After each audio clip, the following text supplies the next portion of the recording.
지금 이 순간에도 당신의 통장에 있는 100만 원은 은행의 마술쇼를 통해 1000만 원으로 변하고 있습니다. 당신이 잠든 사이에, 당신이 일하는 동안에, 그리고 당신이 지금 이 영상을 보고 있는 이 순간에도 더 충격적인 건 이렇게 없는 돈이 새로 만들어지는 과정에서 누군가는 억만장자가 되고 당신은 고작 3%의 이자만 받는다는 사실입니다. 오늘 아침 커피값 5,000원을 카드로 긁은 그 순간 당신은 모르는 사이에 거대한 돈의 마술쇼에 공범이 되었습니다.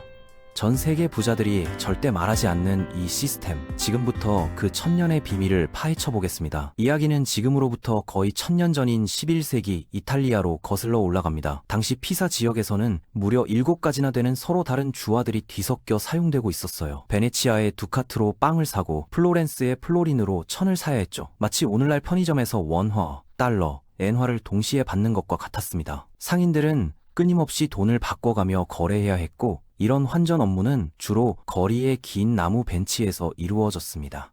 재미있게도 은행을 뜻하는 뱅크라는 단어가 바로 이탈리아어 방코, 즉 벤치에서 나온 말입니다. 하지만 진짜 문제는 따로 있었습니다. 무거운 금화를 들고 먼 거리를 여행하는 것은 도둑들에게 털릴 위험이 컸고 가짜 동전도 판을 쳤죠. 더욱이 당시 교회법에서는 이자를 받는 것을 죄악으로 여겼기 때문에 금융업자들은 환전 수수료나 위험보상이라는 이름으로 교묘하게 수익을 냈습니다. 그때 등장한 것이 메디치 가문의 혁명적인 아이디어였습니다. 7397년 조반니 디 비치 데 메디치가 설립한 메디치 은행은 15세기에 유럽 전역 베네치아, 벨라노, 로마, 런던, 브리주, 리옹, 아비뇽, 바르셀로나 등의 지점을 둔 최초의 국제 금융 네트워크를 구축했죠. 단순히 돈을 빌려주는 것을 넘어서 신용장 발행, 환율 관리, 복식부기 혁신, 심지어 예술가 후원까지, 이때부터 금융업이 단순한 돈놀이가 아니라 경제와 문화를 지배하는 절대 권력이 된다는 인식이 생겨나기 시작했습니다. 그런데 현대 은행들이 하는 일은 메디치 가문보다 훨씬 더 충격적입니다. 자, 이제부터가 진짜 마술쇼입니다. 당신이 은행에 찾아가서 통장에 100만 원을 넣었다고 생각해보세요.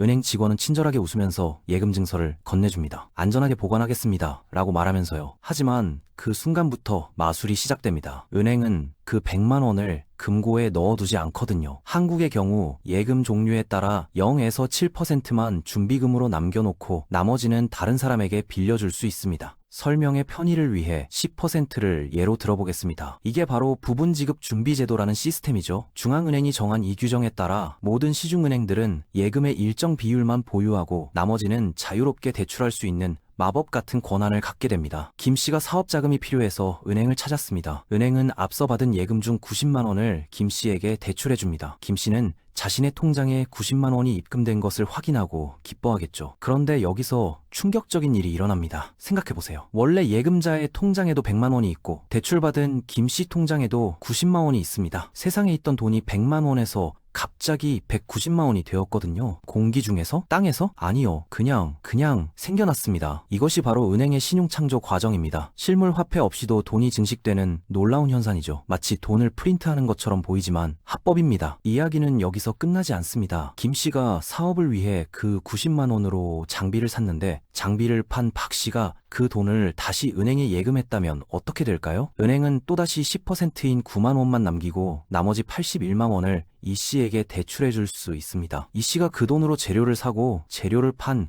최 씨가 다시 은행에 예금하면 또다시 72만 9천 원을 대출해 줄 수 있죠. 이 과정이 계속 반복되면서 돈은 마치 눈덩이처럼 불어나게 됩니다. 놀랍게도 처음 100만 원이 모든 과정을 거치면 이론적으로 최대 1000만 원까지 늘어날 수 있어요. 준비율이 10%라면 준비율의 역수인 10배까지 가능한 거죠. 중앙은행이 돈을 찍어내는 것도 아닌데 은행들의 대출 활동만으로 돈이 10배로 증식되는 겁니다. 이게 바로 현대 금융 시스템의 핵심이자 가장 논란이 되는 부분입니다. 그렇다면 은행은 이 과정에서 어떻게 돈을 버는 걸까요? 100만 원을 예금받은 은행은 예금자에게 연 3%의 이자를 주기로 약속합니다. 그리고 그 돈 중 90만 원을 다른 사람에게 빌려주면서는 연 12%이다.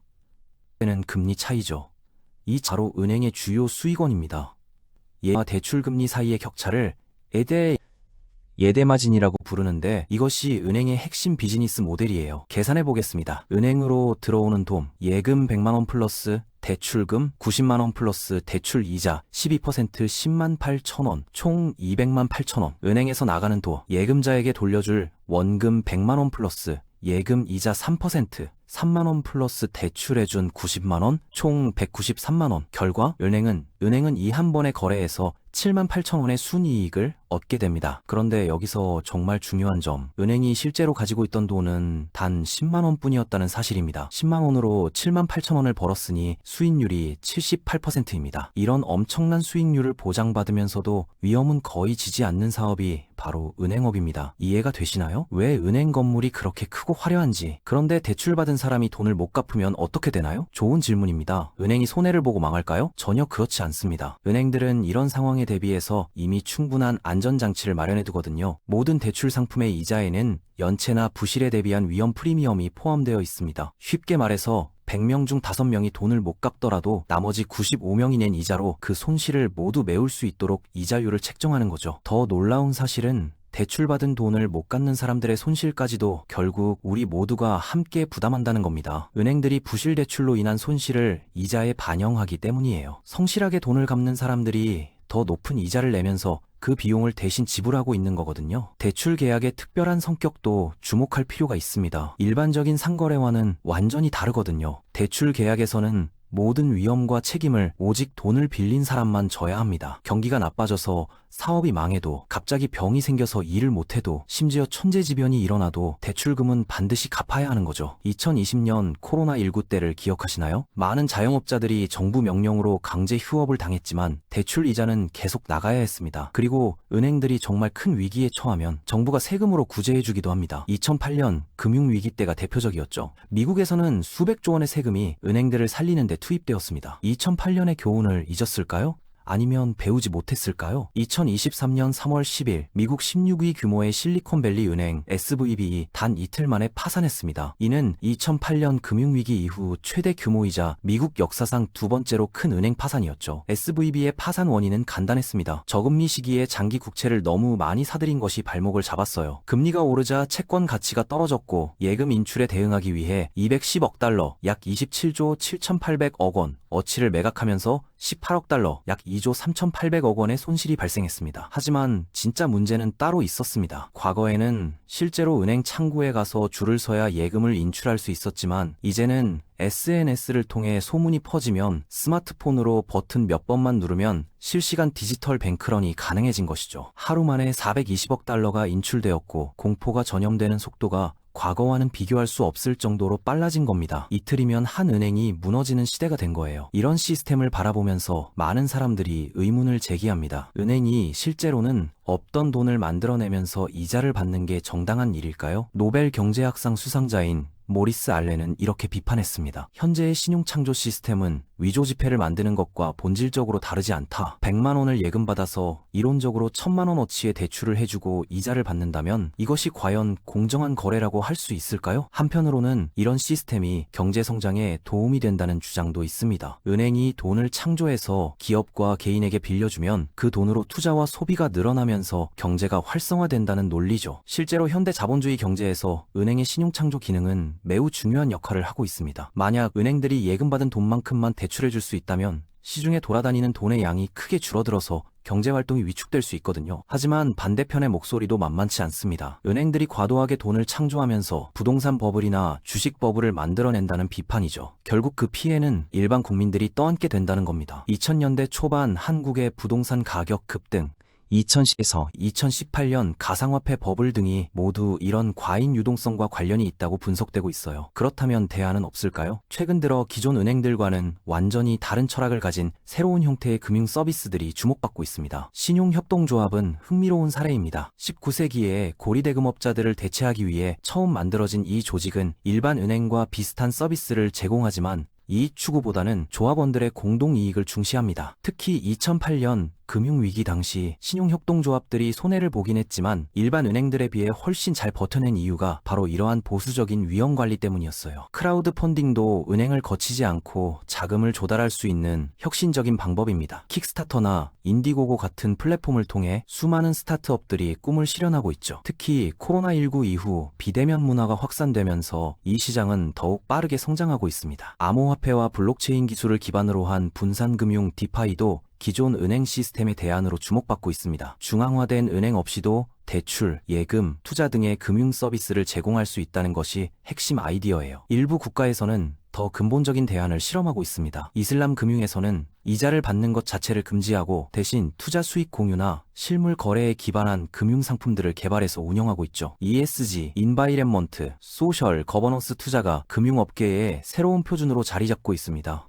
2024년 글로벌 지속가능 펀드 자산은 3.2조 달러를 기록했으며 이는 전년 대비 8% 증가한 수치입니다. 기후변화에 대한 우려가 커지면서 탄소 배출량이 많은 기업들에 대한 투자는 제한하고 대신 재생에너지나 친환경 기술에 더 많은 자금이 몰리고 있어요. 그리고 2025년 금융의 가장 큰 화두는 바로 AI입니다. AI 에이전트가 사람 대신 결제하거나 쇼핑하는 시대가 다가오고 있으며 골드만삭스와 JP모건 등 글로벌 금융사들은 거래 처리, 부정거래 탐지 등 다양한 업무 영역에서 AI를 활용하고 있습니다. 2025년 4월 기준 중국의 4대 은행, 공상은행, 농업은행, 건설은행, 중국은행이 여전히 자산 기준 세계 1위부터 4위까지를 차지하고 있습니다. 하지만 시가총액 기준으로는 JP모건 체이스가 1위를 지키고 있죠. 모바일 뱅킹과 AI 기술이 급속히 발전하면서 은행들의 서비스 형태도 크게 변화하고 있습니다. 스마트폰 하나로 모든 금융 업무를 처리할 수 있게 되면서 전통적인 은행 지점의 중요성은 점점 줄어들고 있어요. 결국 우리가 일상적으로 이용하는 은행 시스템 뒤에는 이처럼 복잡하고 논란의 여지가 많은 메커니즘이 숨어 있습니다. 단순히 돈을 맡기고 빌리는 것 같지만 실제로는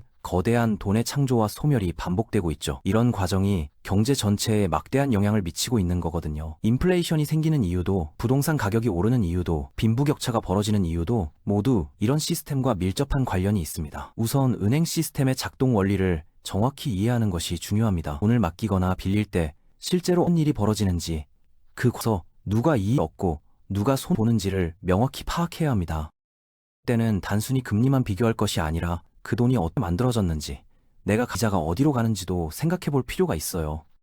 무엇보다 중요한 것은 이런 시스템이 영원히 지속될 수 있는 것인지에 대한 근본적인 질문을 던져보는 것입니다. 계속해서 돈을 창조하면서 성장을 추구하는 경제가 과연 지속 가능할까요? 환경 파괴와 자원 고갈, 그리고 갈수록 심해지는 불평등 문제를 보면서 많은 전문가들이 현재의 화폐 시스템 자체에 대한 재검토가 필요하다고 주장하고 있습니다. 1000년 전 이탈리아의 장사꾼들이 나무 벤치에서 시작한 작은 변화가 오늘날의 거대한 금융 시스템으로 발전했습니다. 그 과정에서 금융은 경제 발전의 엔진이 되기도 했지만 때로는 위기의 진원지가 되기도 했죠. 2008년의 리먼 브라더스, 2023년의 실리콘밸리행 사태가 그 증거입니다. 하지만 지금 우리는 새로운 전환점에 서 있습니다. AI, 블록체인, ESG 투자, 새로운 형태의 금융 서비스들이 등장하면서 금융의 미래가 다시 쓰여지고 있거든요. 당신의 통장에 있는 100만 원이 1000만 원으로 변하는 마술, 이제 당신도 이 마술의 비밀을 알게 되었습니다. 앞으로 은행을 이용할 때는 오늘 배운 내용을 한 번씩 떠올려 보시기 바랍니다. 그리고 이런 시스템이 과연 공정하고 지속 가능한 것인지에 대해서도 여러분 나름대로의 판단을 내려보시기 바랍니다. 경제를 제대로 이해하는 것이 바로 이런 것들부터 시작되는 거니까요. 사실상 현대 경제의 핵심 권력을 쥐고 있는 기관이 은행이며 돈의 공급량을 조절함으로써 우리 모두의 삶에 직간접적으로 영향을 미치고 있다는 것. 이제 여러분도 부자들만 아는 비밀을 알게 되셨습니다. 여러분도 금융 소비자로서, 투자자로서, 그리고 시민으로서